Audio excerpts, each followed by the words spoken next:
also indicate as such.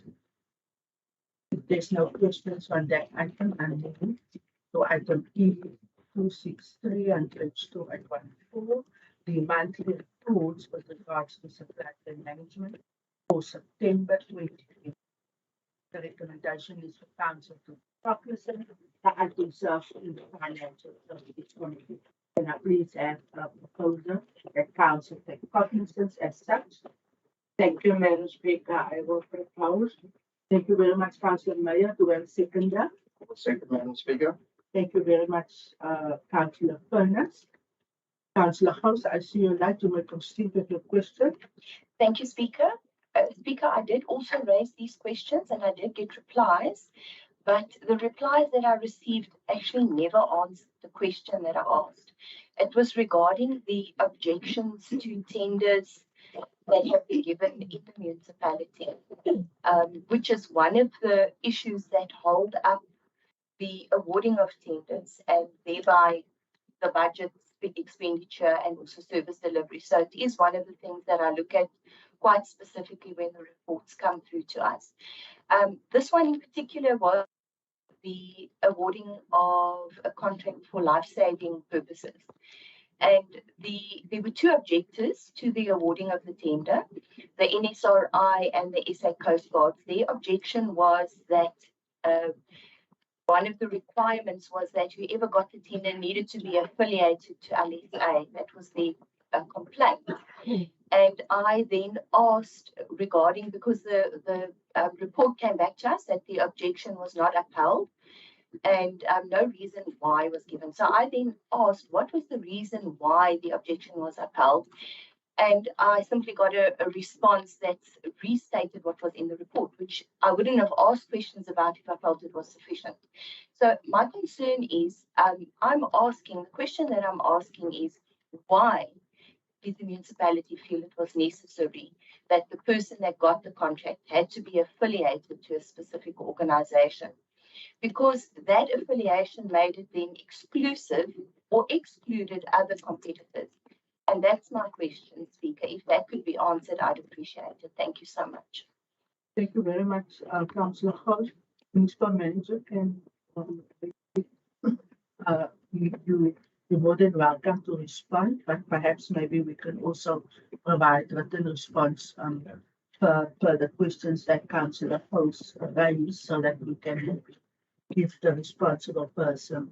Chairperson, Speaker, I'm not aware of all the questions, but as you rightfully mentioned, we'll put it on the action list and make sure that the council gets the necessary feedback. I unfortunately don't have the answer now for it. Thank you, Councillor House did send the question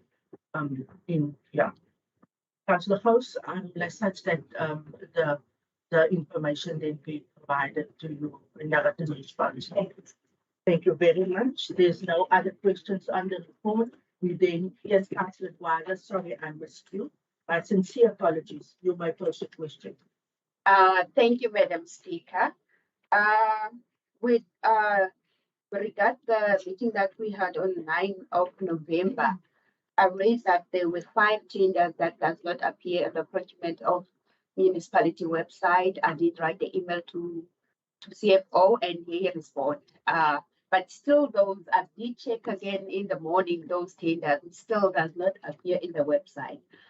Also, ask a request from CFO, the contract expenditure. It was on page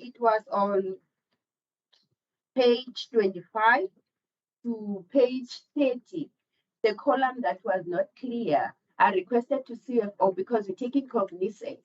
And those numbers, those figures does not show clearly. So I requested to CFO to give us a clear document so that we can see those figures clearly. Still, they made the copy still does not show clearly, so that when taking cognizance with the numbers, the figures that you don't see. So if you can help, if you can get help regarding that. Thank you very much, Councillor Kwaza.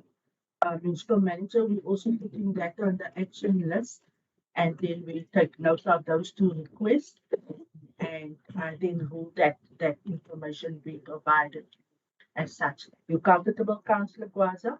Thank you, Madam Speaker. Thank you very much. We then proceed to our Madam next. Speaker, My hartelijke verskoning, Raadslid Council. U mag die vraag vra. thank you. Madam Speaker, what I really want, if somebody write a letter to ask some questions, it's very important that somebody must answer questions in council, that we all know what is about and because why there's no need, like, and I hear what Councillor Gous is saying about the tender of the life saving, and we will like also one of, I want to know why is that specific that the tender was set out to the criteria for somebody must belong to an organization. And I also want to know that, because if you respond directly to Councillor Gous alone, then the rest of the councillors didn't know why. Tomorrow they come, they ask the same question, because nobody gives us answers in council. And I see the whole year it works like that, as Speaker, and I just want you to stop that. If somebody writes something, they must answer us in council, let all of us know. Please, Speaker. Thank you, Councillor Campbell. Can you kindly switch it down? And then keep your light on, Councillor Work. Thank you, Madam Speaker. I would then just propose, perhaps through Speaker to the that the emails on the questions then be CC'd to all the councillors as a Okay. possible solution. Yes. Okay, thank you very much, Councillor Work, Municipal Manager. Chair, Speaker, thank you. I just want to state to the council that we do answer questions in council. But it's impossible for the directors to know the answer to every question if they are not. I'm very grateful for what Councillor Gous had mentioned, Speaker, because it gives us a chance to prepare.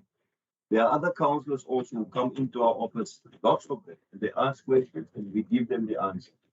So any councillor is free, Speaker, to ask any question from the administration. We will never say no, we're not going to answer it. I don't want us to create the impression that the management doesn't answer questions in council, but we and the directors will never tell you a lie, Speaker, because if we lie, we're going to lose our job. We rather want to give you the factual answers, and therefore we appreciate if Councillor Comfort had the same question, you could have asked that. We will definitely tell, but it will be very difficult for us to send answer to everybody when one councillor asks a question. That's why, Speaker, the rules of order make provision that councillors can ask questions from us. Thank you, Speaker. Madam Speaker, Thank you, Municipal Manager. Last five, Councillor Flower. no, I with the Speaker said that Councillor Gous did send and ask questions. So I don't speak about a question that nobody asked. She said, Councillor Gous write a letter for answers on that specific item of the tender, and we want somebody to answer that in council. Emmy. Noted, Council, we will share that information as per what Councillor Gous then raised with reference to her specific question. Correctly so, I can, and everybody I think here can attest that when councillors pose questions, we do allow for responses, and our directors and the legal department does so adequately, but at times information is not available, and then just reasonably so, then in terms of when I make a ruling, that a councillor then does get the information. So thank you very much for that input, Councillor Campbell, and thank you, also for your response. Councillors, if there's no issue on that item, we then go to item E264 on page 2 and 5. It is our quarterly